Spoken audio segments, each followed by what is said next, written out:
So in this video, we're going to talk about the SQ3R method for learning studying, which I've been using as a learner as well as an educator. So here's some of the wisdom and the experience that I've managed to conjure and offer you to tweak your own learning experience. Let's first talk about what SQ3R is. And the most important thing to understand here is that it's not a reading method, but a learning method. And the distinction there is very subtle, but a very important one, because reading implies a more passive engagement with information, with a text, while learning implies a more active engagement. And the end result of using the SQ3R method is not that you've just read something, but that you've learned something. So SQ3R is a learning method. Right, now that we have that established, let's go through each and every step, see what it has to offer.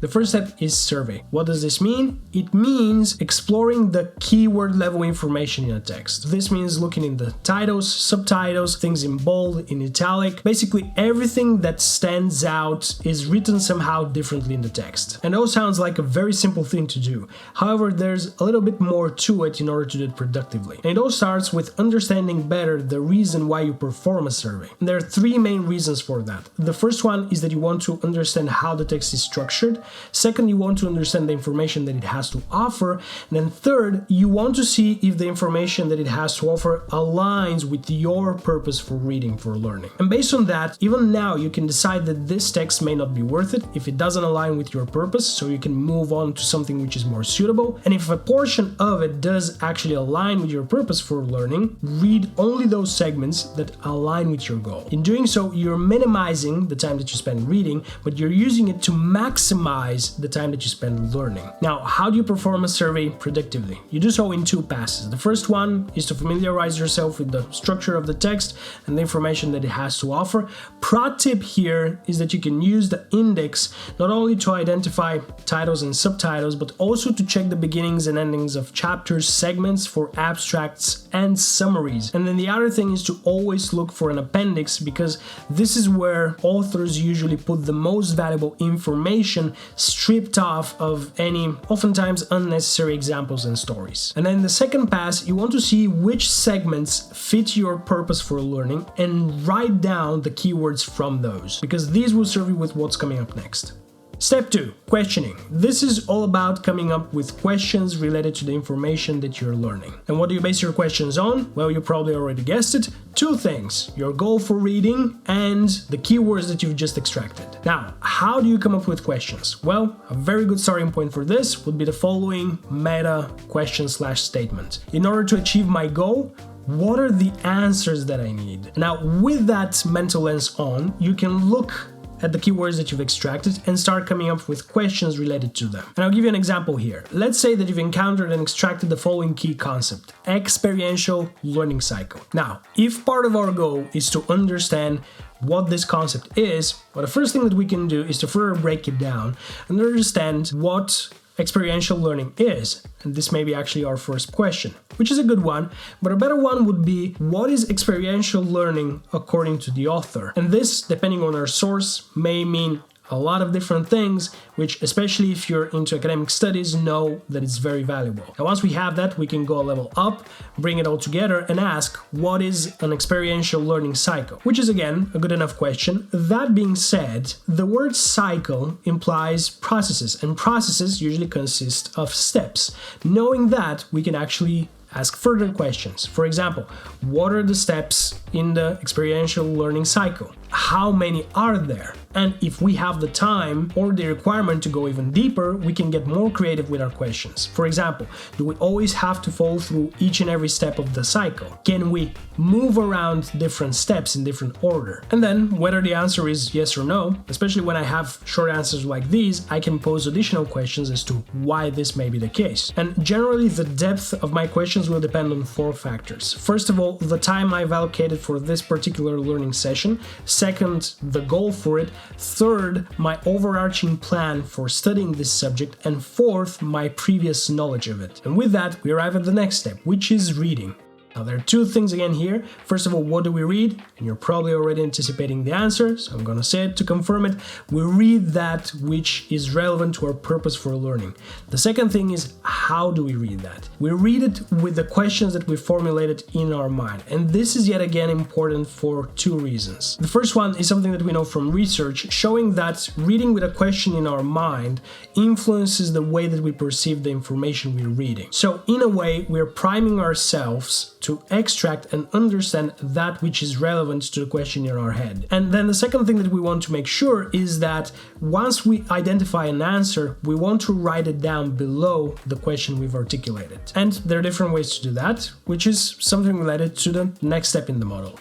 This is where you want to practice reciting from memory the information that you've just read. This may sound like something else you've heard, known as active recall. That's because these two are the same thing. And reciting, recalling actively is shown again by science to be one of the most effective ways to facilitate knowledge. And indeed it is. Naturally, usually nobody is expected to memorize things word by word, especially when they encounter them for the first time. So here's how you can recite real time effectively. When you encounter an answer, first thing, read it as many times as you need to get the feeling of understanding it. This may also happen on your first pass, but just in case, if you don't feel like it, know that rereading in this case is fine. Now, once you get that sensation of I get it, test your understanding by articulating your own version of the answer below your question. This may be in the form of a summary or paraphrasing that which you've read, or if there was an example that popped into your head that helped you understand the thing, write that down. Best case scenario, you do one round explaining things verbally to yourself out loud, and then you write it down. The one thing that you don't want to do is to copy paste the answer from the text, because this doesn't do anything for your learning. There is one case where you can copy paste information,